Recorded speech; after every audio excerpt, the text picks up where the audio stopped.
Escándalo diplomático. El arresto del ex vicepresidente ecuatoriano en la embajada mexicana en Quito desata tensiones internacionales. ¿Qué hay detrás? Descúbrelo a continuación. Bienvenidos a un episodio cargado de intriga y tensión. En esta historia de 3 actos, nos adentramos en un escenario diplomático en ebullición. Desde las declaraciones del presidente mexicano, Andrés Manuel López Obrador, pasando por la dramática irrupción de las fuerzas de seguridad ecuatorianas en la Embajada de México en Quito, hasta el impactante arresto del ex vicepresidente Jorge Glas. ¿Qué desencadenó este conflicto?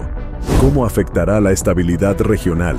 Y la pregunta que resuena: ¿está Latinoamérica preparada para prevenir y resolver estos enfrentamientos?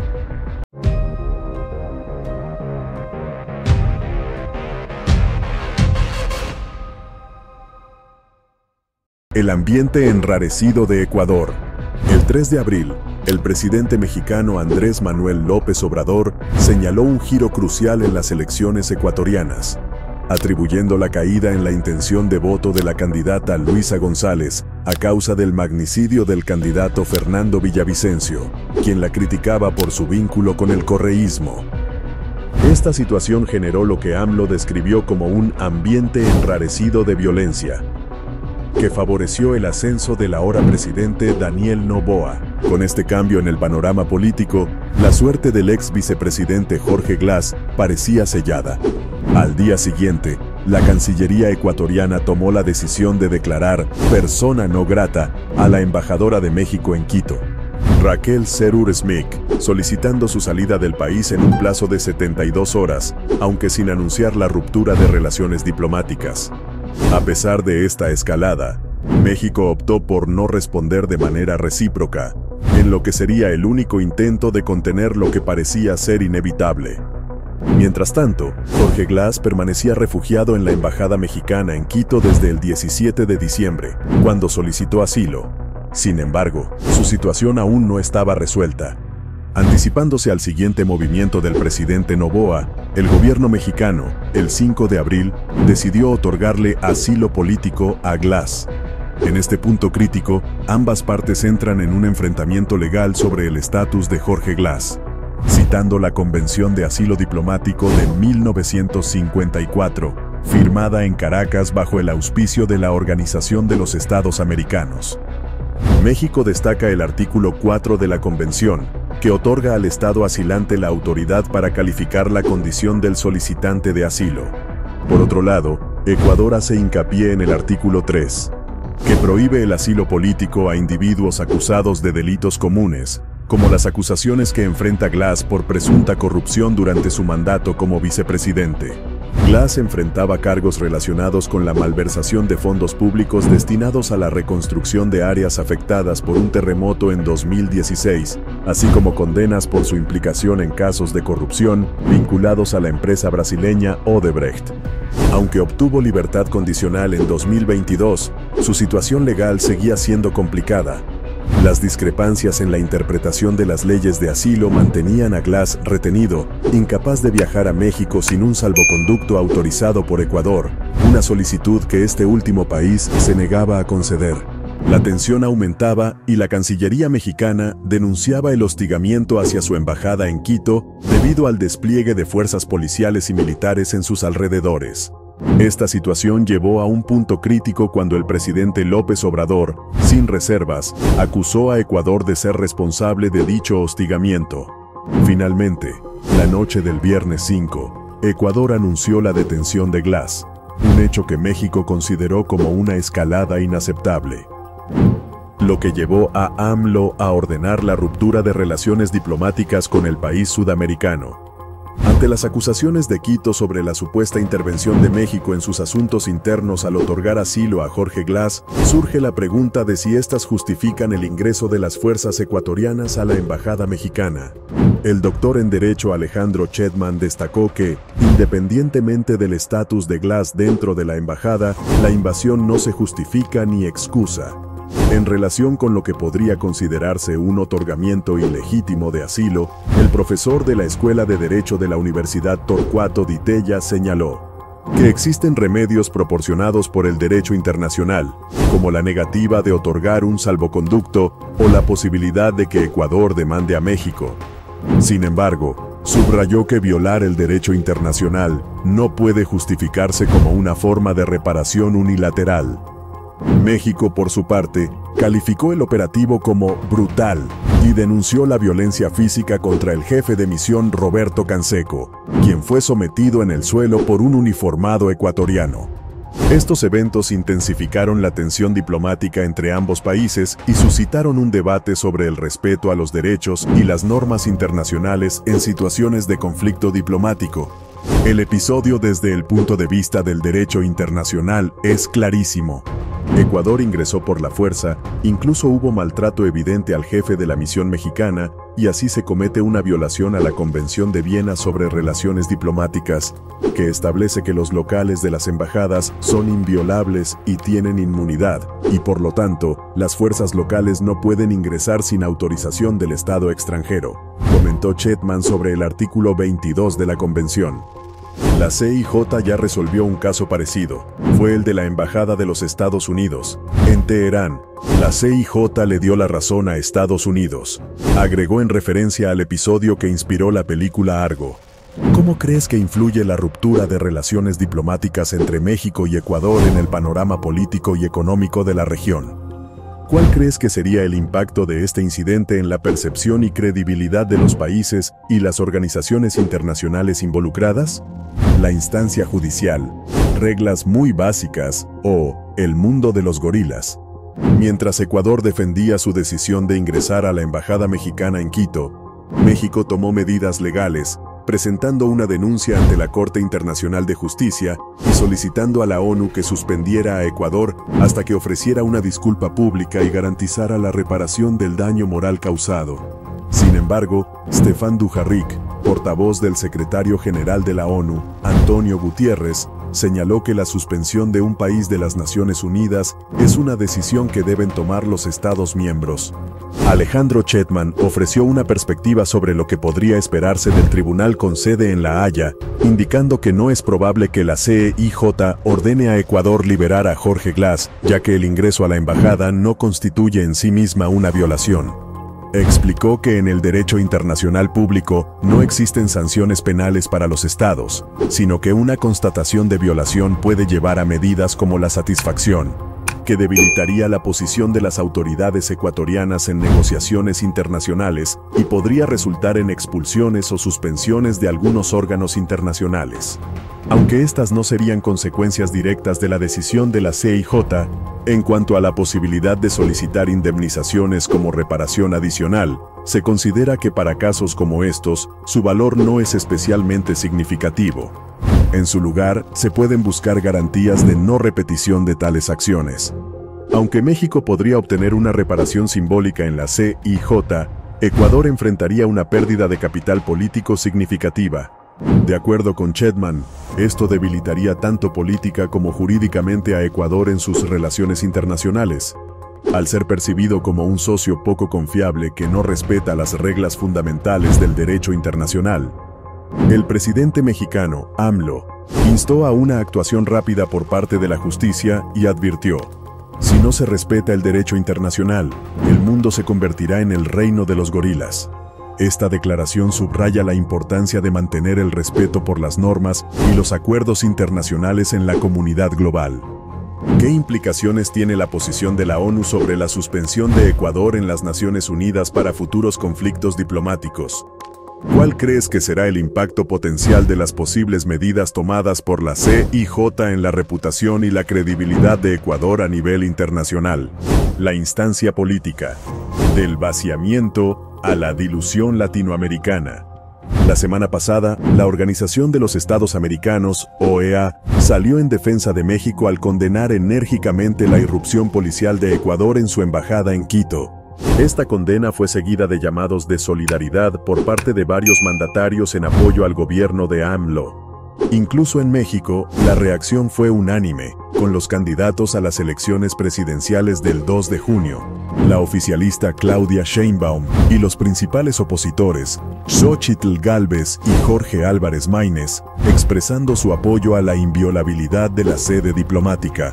Sin embargo, el martes, cuando se esperaba una condena similar por parte de la comunidad de estados latinoamericanos y caribeños, aunque hubo apoyo a México, varios países, como Argentina, plantearon objeciones para la celebración de la reunión debido a cuestiones procedimentales, en línea con la postura ecuatoriana.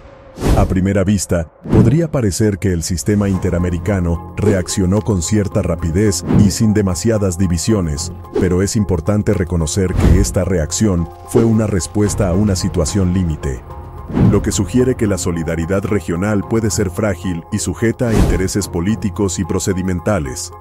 El internacionalista Esteban Actis recordó en redes un texto destacado de Mónica Hearst, Juan Gabriel Tocatlian y otros investigadores, publicado en enero de 2021 en la revista Nueva Sociedad.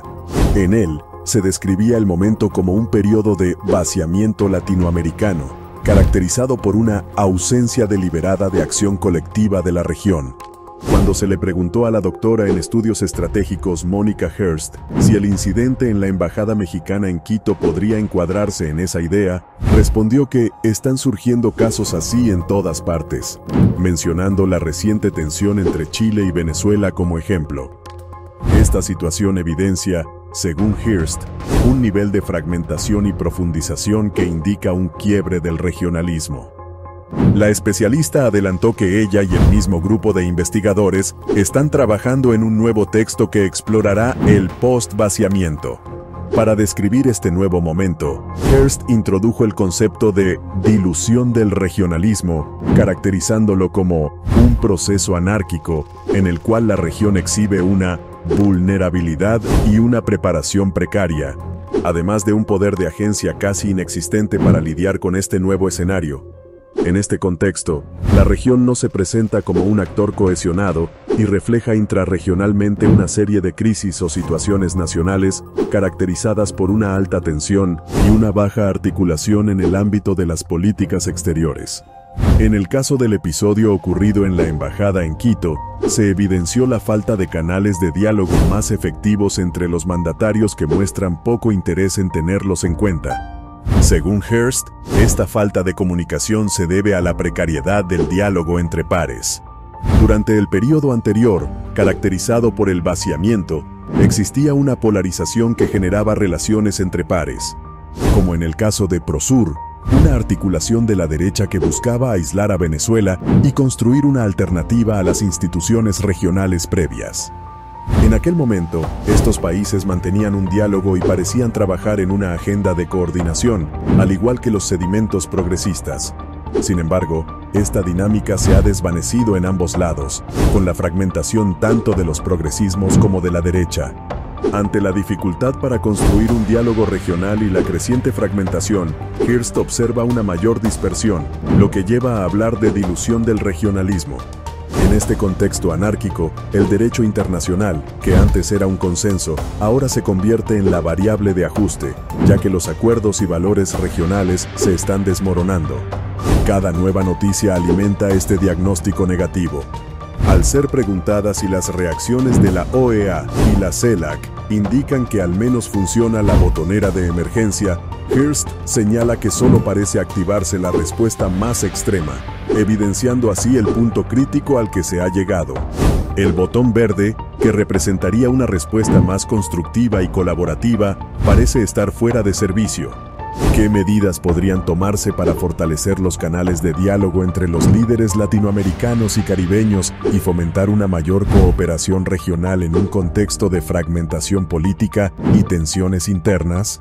¿Cómo crees que podría evolucionar el escenario regional en América Latina y el Caribe en el futuro cercano, considerando la tendencia hacia la dilución del regionalismo y la falta de coordinación entre los países? El cálculo de Noboa. A juzgar por las repercusiones nada favorables para Ecuador a nivel regional, surge la pregunta sobre por qué el presidente Noboa avanzó con una decisión tan polémica. ¿Y por qué eligió este momento para tomar una medida que generó condenas desde todo el amplio espectro político latinoamericano? Para encontrar alguna respuesta, es necesario examinar la situación política interna del país. Noboa es un presidente cuyo mandato se vio truncado. Ganó las elecciones el año pasado, las cuales fueron convocadas de manera anticipada por el entonces presidente Guillermo Lasso, quien buscaba evitar un juicio político.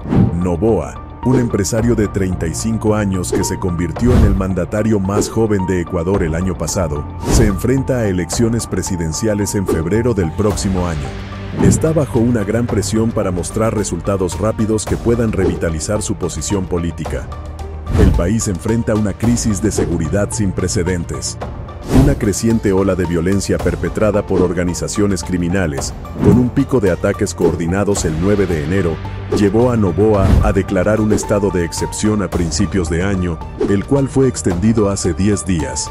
Asimismo, declaró que Ecuador se encuentra en conflicto armado interno. Esta medida permite que las Fuerzas Armadas refuercen a la policía en materia de seguridad interna.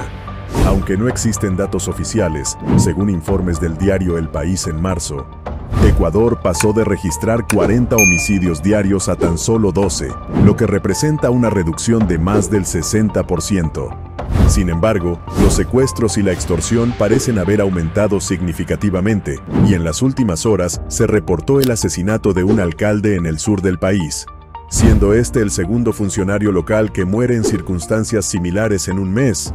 Aunque aún no está claro qué efecto tendrán las políticas de seguridad implementadas por Noboa, su enfoque, preocupante para quienes señalan los posibles impactos en los derechos humanos derivados de políticas manoduristas en la región, ha resultado ser tremendamente popular entre una población afectada por episodios violentos, como la reciente toma de rehenes transmitida en vivo desde un estudio de televisión en Guayaquil. Según una encuesta realizada el 3 de abril, antes de la incursión en la embajada, Noboa cuenta con una aprobación de casi el 70% del país. Este enfoque se asemeja a elementos del método Bukele, como la difusión de imágenes de detenidos en cuero con las manos atadas por la espalda y las amenazas de construir penitenciarios de máxima seguridad. El momento en que se produjo la invasión de la embajada es particularmente relevante. Ocurrió en medio de un aumento de los homicidios durante las vacaciones de Pascua y semanas antes de un referéndum que se llevará a cabo este domingo. El 21 de abril, los ciudadanos ecuatorianos deberán ratificar o rechazar varias reformas relacionadas con la seguridad, como la continuación del apoyo de las Fuerzas Armadas a la policía en la lucha contra el crimen organizado, el endurecimiento de las penas para delitos que incluyen el terrorismo y el narcotráfico, y la expropiación rápida de bienes de origen ilícito. Estas propuestas están en línea con las políticas que cuentan con un respaldo generalizado. Sin embargo, también hay otras temáticas más polémicas en la votación del domingo, relacionadas con lo económico, como el reconocimiento de los arbitrajes internacionales y la flexibilización del mercado laboral. Los resultados del referéndum serán determinantes para las aspiraciones electorales de Noboa. Por eso, es comprensible que haga especial énfasis en el tema de la seguridad. En los últimos días, ha prometido que el referéndum será el golpe más duro contra los terroristas y los políticos corruptos. El respaldo popular al enfoque de mano dura en materia de seguridad ayuda a explicar por qué Noboa optó por la fuerza para detener a Glass. Se supone que el respaldo popular a un presidente dispuesto a tomar medidas contundentes contra el crimen y la corrupción supera cualquier posible costo diplomático, que hasta ahora se ha mantenido principalmente en el ámbito discursivo.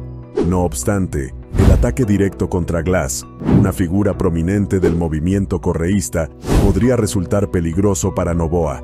Hasta el momento, la oposición política había guardado silencio respecto a las críticas económicas y había respaldado las políticas de seguridad. Sin embargo, esta acción podría provocar que la oposición se oponga a la agenda legislativa de Noboa, lo que podría llevar al país hacia un estancamiento político similar al que socavó el gobierno de Lasso. ¿Cuáles podrían ser las motivaciones detrás de la decisión del presidente Noboa de avanzar con una medida tan polémica como la invasión de la embajada mexicana en Quito? A pesar de las posibles repercusiones negativas a nivel regional, más allá de la región, transición de poder global. Si ampliamos el análisis más allá de la región, podemos observar que el mundo tal como lo conocemos está experimentando cambios significativos. Existe un consenso entre los internacionalistas de que estamos en un momento de transición en el poder global. Aunque no podemos prever con certeza cómo será el próximo orden mundial en gestación, hay cambios perceptibles en los consensos establecidos. Un día, Estados Unidos relativiza las decisiones del Consejo de Seguridad de la ONU al afirmar que no son vinculantes, y poco después, Ecuador, en un acto con pocos precedentes, invade la Embajada de México en Quito. Frente a la gravedad de este último hecho, tardó en llegar un pronunciamiento de alto nivel entre los socios norteamericanos de México. AMLO reprochó a Joe Biden y Justin Trudeau por su postura inicial tibia, la cual fue rectificada más tarde. Mientras tanto, Noboa mantuvo su posición firme. Respetamos a todas las naciones, pero la prioridad es el pueblo ecuatoriano. La necesidad de una condena ejemplar será un indicador crucial para determinar si el consenso en torno a la inviolabilidad de las sedes diplomáticas, en particular, y a las normas básicas de convivencia, en general, continúa vigente. ¿Cómo crees que terminará siendo la situación de Ecuador y Latinoamérica después de todo lo sucedido? Los invitamos a dejar sus comentarios. Si encontraron útil o interesante este video, denle me gusta y suscríbanse para más videos como este. Hasta la próxima y muchas gracias por su apoyo.